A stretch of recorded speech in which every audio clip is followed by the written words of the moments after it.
嗨，大家好，我是躺平叔，带大家真正的中国。今天是2024年12月17号，这一期咱们继续聊聊俄罗斯入侵乌克兰，看一看乌克兰战场上也有什么变化。今天是俄罗斯侵略乌克兰的第1028天，也是乌军进入库尔斯克的第一。根据战争研究所报道说在库尔斯克地区朝鲜军队在战斗中预计将面临重大伤亡，与俄罗斯军队的协调也很差，这很可能会破坏朝鲜和俄罗斯人员之间联合行动，并破坏俄罗斯的军事行动。乌克兰的国防情报局也指出语言障碍阻碍了俄朝部队之间有效的作战协调。乌克兰国防情报局报告称，截至12月14日，库尔斯克地区俄罗斯和北朝鲜特遣队损失了200人。乌克兰无人机袭击了一个北朝鲜阵地，这与最近关于北朝鲜部队正在进行步兵冲锋的报道一致。俄罗斯和朝鲜部队之间整合不力和沟通问题可能会在近期内继续引发俄罗斯在库尔斯克地区军事行动期间的紧张局势。前两天这个正在溃逃中的朝鲜军队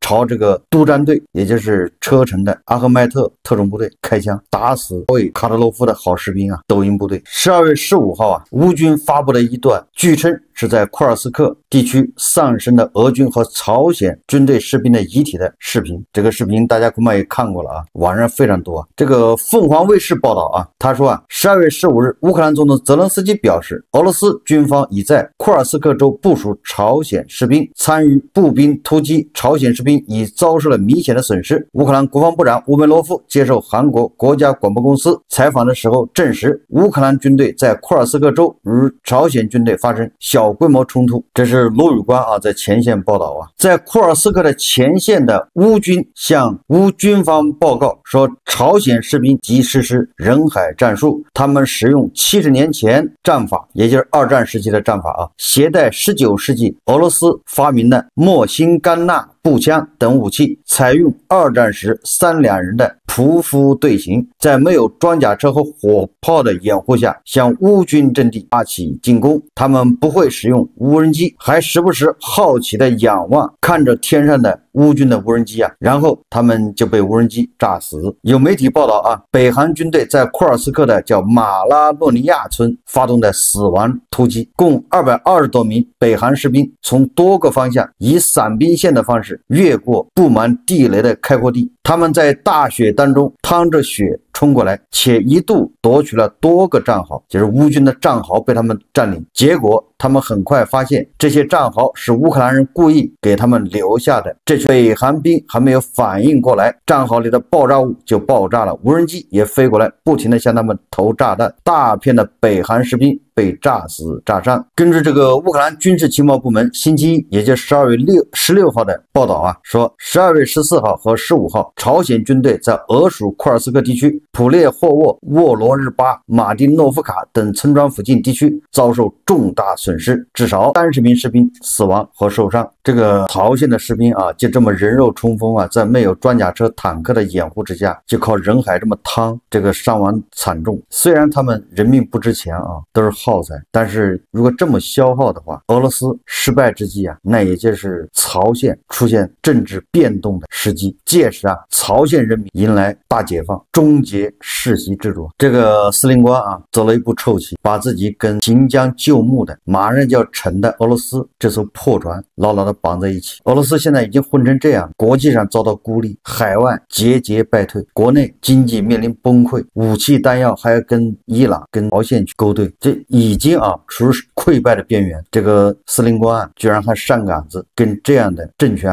牢牢的绑一起，确实气数已尽。这个乌克兰的安全部门15日表示这是凤凰卫视报道他说乌方在南部的俄控地区摧毁一列为俄罗斯军队运送燃料的火车，破坏俄军的燃料补给线。乌安全部门表示，乌方逼使一列给俄军运送燃油的火车停下，然后向列车发送海马斯导弹，炸毁40个燃油车卡，就是40节那个油罐并阻止俄军救火。乌方指这次行动涉及不同情报和军事部门，并且分阶段展开。行动的目的是破坏从克里米亚到扎波罗热临时占领地区的运输路线，切断俄军燃料补。这个就是咱们以前一直说的啊，等到乌军只要他的海马斯的火箭弹够了，陆军战术导弹数量管够，那么他一定能封锁扎波罗热到梅利托波尔的这个铁路运输线，把这个大路桥啊给它切断，而不必去突破那个苏洛维金防线。因为俄军它的运输主要依赖铁路，事实上也这样啊，你靠公路运，你能运多少油呢？对吧？一个大卡车能拉30吨油，这个效率多低啊！你火车呢，40节车厢，一节恐怕都是300吨的。所以这个乌军啊，就用这个海马斯发射这个远程的导弹，能达200公里，封锁这个扎波罗热到梅利托波尔的铁路线，切断俄军燃料补给和后勤供应。如果再把克里米亚大桥给炸掉，那么克里米亚的俄军啊就不战自乱。泽连斯基啊，今天发这个推特说啊，总司令谢尔斯基就前线和库尔斯克行动地区的局势做了报告。目前波克罗夫斯克方向，也就是红军村方向啊，和库拉霍夫的局势依然严峻。他说，我感谢在那里消灭入侵者的所有乌克兰部队，还要特别感谢我们在库尔斯克地区战士。我们还需要更多力量在外交中为乌克兰取得正确的结果。也就是泽连斯基啊，他也承认在红军村这儿乌军很艰难。现在地保老人可以说啊，在1月20号之前，他是要玩命的进攻啊，孤注一掷，不惜一切代价。这个乌克兰前外交部长叫库列巴，他在接受《泰晤士报》采访时说啊，泽连斯基总统的目标是得战争胜利，泽连斯基只有一个目标，赢得战争。库列巴说啊，特朗普很难达成和平协议，但不会停止对乌克兰的军事援助。他认为不应期待快速谈判，乌克兰只有在10到20年后才有可能加入北约。他说，只有当我们中的一方幸存下来，这场战争才会真正结束，要么是乌克兰，要么是普京。这个库列巴说的是非常准确的啊，双方的战争动能没有打完，没有消耗完，你说让他停火太难，停火也是临时的，要不了2年要爆发更大的战争。这布林肯13日宣布啊，本周又一批新的援助准备起运乌克兰，共5亿美元，包括弹药和无人机。这个美国的安全顾问沙利文呢，向乌克兰承诺说，在1月中旬之前会加速向乌克兰提供1000枚导弹和数十万发炮弹，同时还帮助乌克兰解决人力问题。在周围的国家，美国帮助训练乌克兰的军队。也就是说啊，乌克兰在跟其他的国家划拉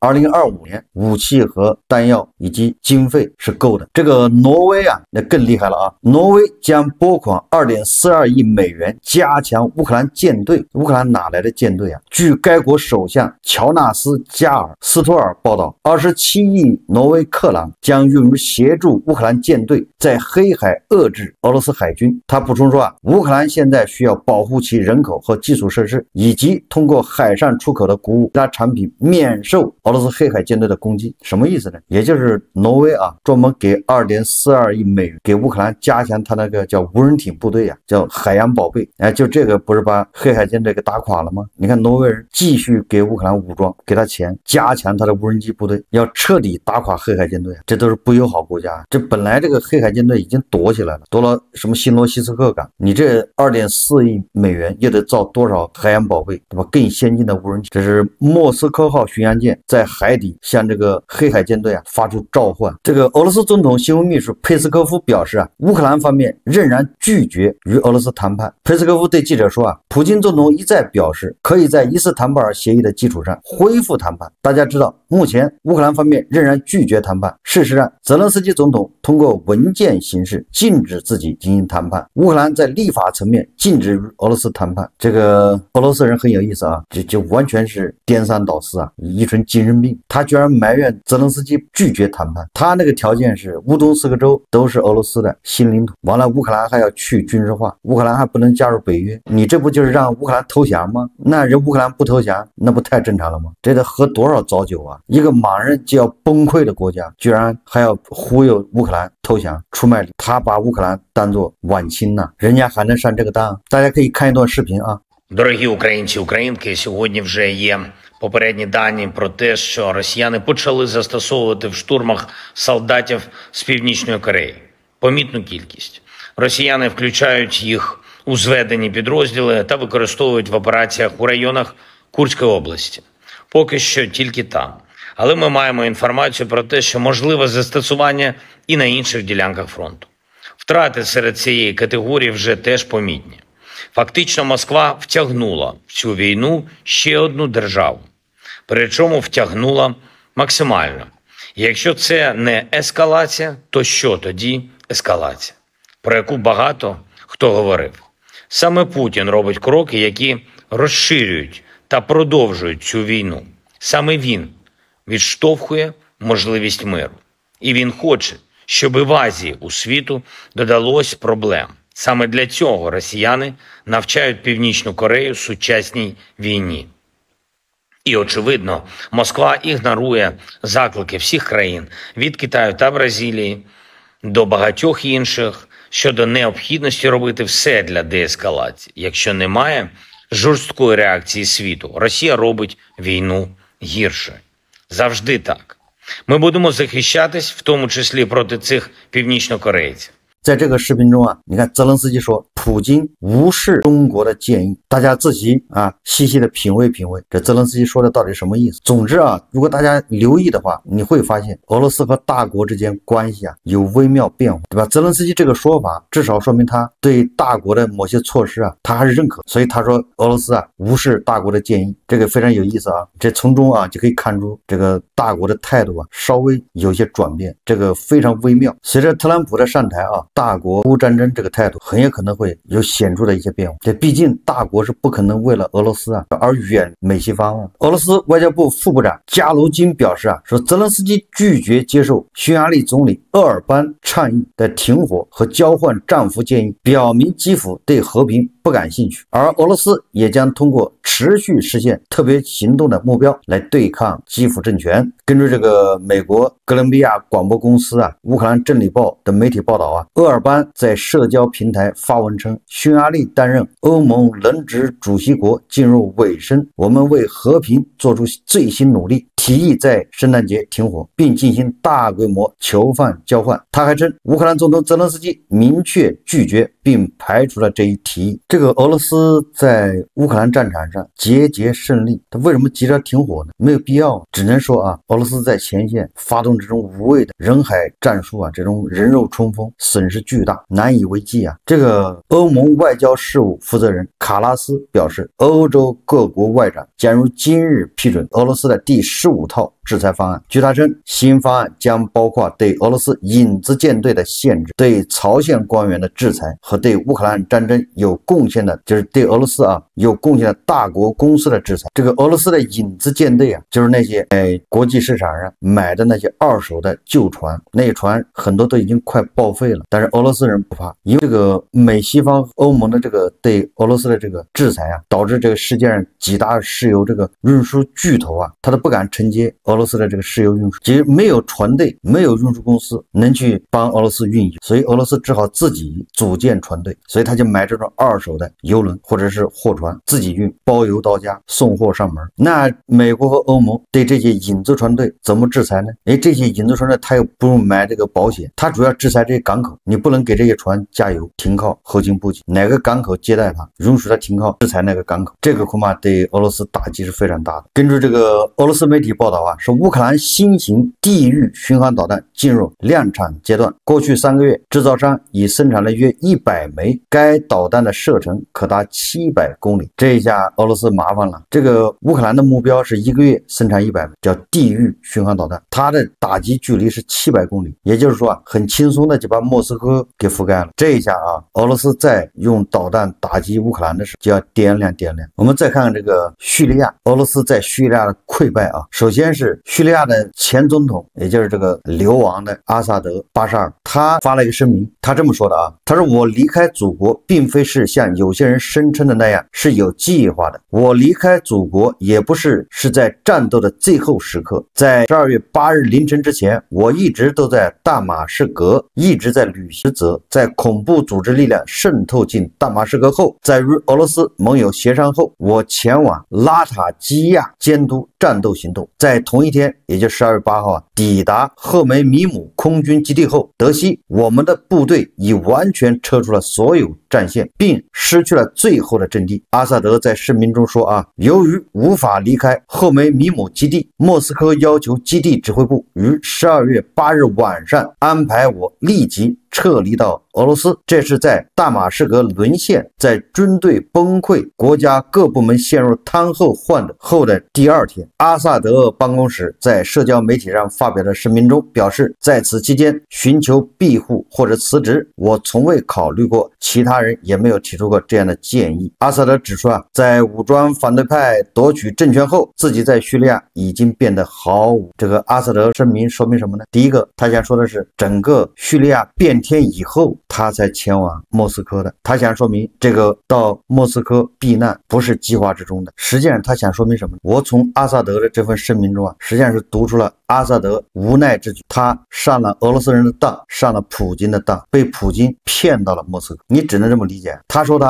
12月8号就是恐怖组织进入渗透到大马士革后阿萨德说他跟俄罗斯盟友协调，然后他前往拉塔基亚监督战斗行为，这个挺让人觉得迷惑的你作为总统，你不留在大马士革监督战斗行为，大马士革已经有这个反对派渗透进来，你不在那儿组织保卫首都，你跑到什么拉塔基亚去，跑那儿去干什么？完了之后又从那儿跑到赫梅米姆空军基地，这个就是俄罗斯人在叙利亚的空军基地，你跑那儿去干什么？然后到了那儿之后宣布整个大马士革沦陷了，你已经没地方去了，只能去莫斯科吧。说来说去也就是俄罗斯人把巴沙尔给骗了。巴沙尔说不是我要到莫斯科避难，我也是不得已而为之。前一阵子这个梅德叫佩斯科夫，对吧？说出于人道主义考虑，已经收留阿萨德、巴沙尔，显然是谎言。这个俄罗斯人呢说的话一句都不能听，他想最后榨尽阿萨德、巴沙尔的这个剩余价值。实际上，这个叙利亚的反对派叫沙姆解放组那个祖拉尼，他已经提出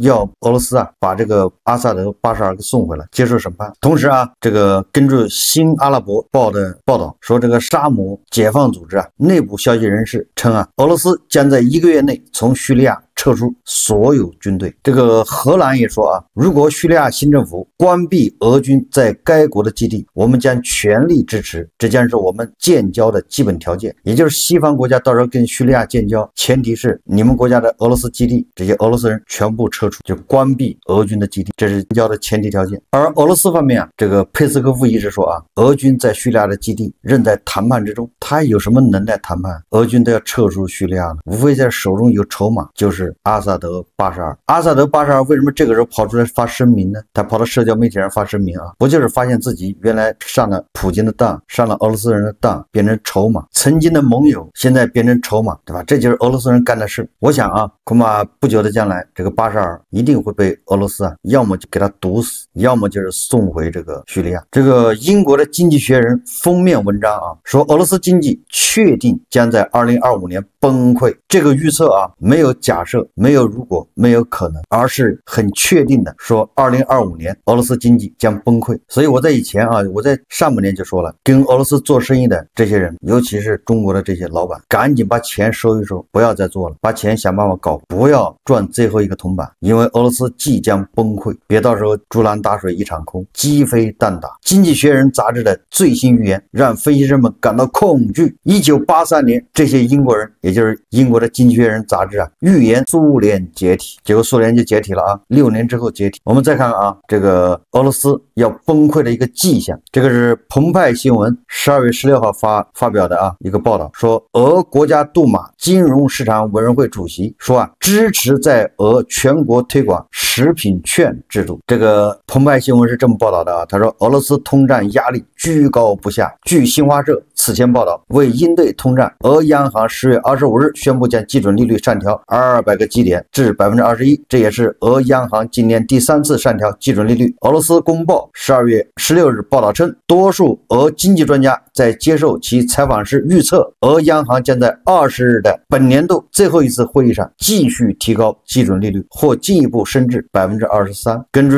俄经济发展部的最新数据，截至12月9日，俄年度通胀率，就是通货膨胀率达到9.2%，这是自2023年2月以来最高水平。多家俄媒15日报道称，俄罗斯国家杜马金融市场委员会主席阿克萨科夫表示支持在俄全国推广食品券制度，但他没有说明食品券的具体限额。阿克萨夫认为这一举措有助于支持社会弱势群体，为其提供生活所需最低要求的食品和其他商品。国家可以向各地区食品供应商支付补贴进行补偿。这个新闻说明什么呢？俄罗斯要实行食品券制度。说简单一点，通俗一点，第一个就俄罗斯已经有很多人生活难以为继，收入低的已经吃不起面包了。你看，所以发食品券有助于支持社会弱势群体，为其提供生活所需最低要求的食品和其他商品。这个由国家来兜底给你发这个食品券，你去超市去领吧。当然了，这个说好听一点是这样，实际上是一种新型的粮食配给制度。这个俄罗斯人不陌生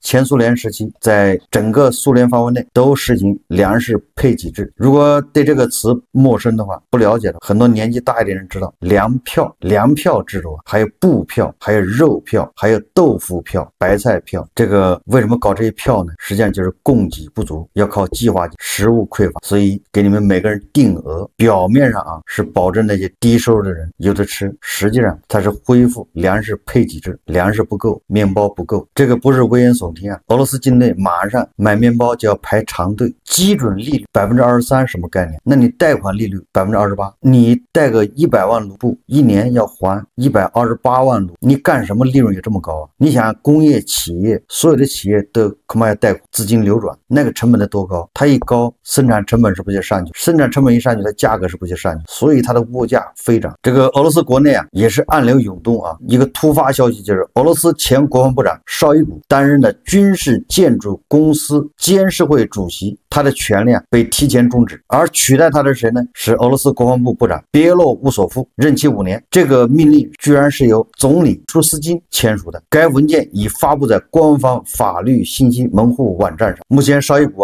仅保留一个职务，就是俄罗斯联邦安全会议秘书。这个职务是一个光杆司令自己是秘书，恐怕连个给他打字的秘书都没有，真正的光杆司令，连这个军事建筑公司监事会主席，对吧？这个职务都提前给他剥夺了。当然了，也可能是为了安抚绍伊古这个别洛乌索夫高度的肯定了绍伊古的功绩。国防部长别洛乌索夫衷心的感谢了前国防部长绍伊古任期内做出了一系列工作，说绍伊古的工作奠定了俄罗斯武装部队发展的强大基础，没有绍伊古就没有新俄军。看似别洛乌索夫给绍伊古的评价非常高，有稳定稳住绍伊古的意思，但实际上这就是给绍伊古背锅这就是甩锅飞帽子。为什么呢？无非就是想说俄军现在打得这么拉胯，那都是绍伊古干的，没有绍伊古就没有现在的俄军，那你现在的俄军打得好打得坏都跟绍伊古有关系。所以说现在俄军打得怎么样？所以你们不要找别洛乌索夫也埋怨不了别人，都是绍伊古干的，这不就是推卸责任吗？这不就是为了清算绍伊古做铺垫吗？这个普京在俄罗斯国防部部务委员会会议上讲话，他说西方将俄罗斯推向红线，并已经不能容忍，将会做出强硬回应，对吧？昨天他也说了，在各个战线上全面反击，可惜少了一员大将海外的大将加头不幸被禁言了。今天普京又说了，俄罗斯被逼到墙角了，已经不能容忍，忍无可忍，将会做出强硬回应。不知道普京的强硬回应指的是什么？是口头的呢，还是以自残的方式？不得而知倒是希望地波老人硬气一回，对吧？强硬一次给美西方看一看，老虎不发威，当成病猫不知道这个地波老人敢不敢？这么温水煮青蛙，确实让普京难受普京反击的越强硬，离灭亡，对吧？就越快，离那个歪脖子树就越近。好，这期节目我们就聊到这，感谢大家收看。如果喜欢我的，欢迎订阅转发，也可以在下方留言评论，谢谢大家。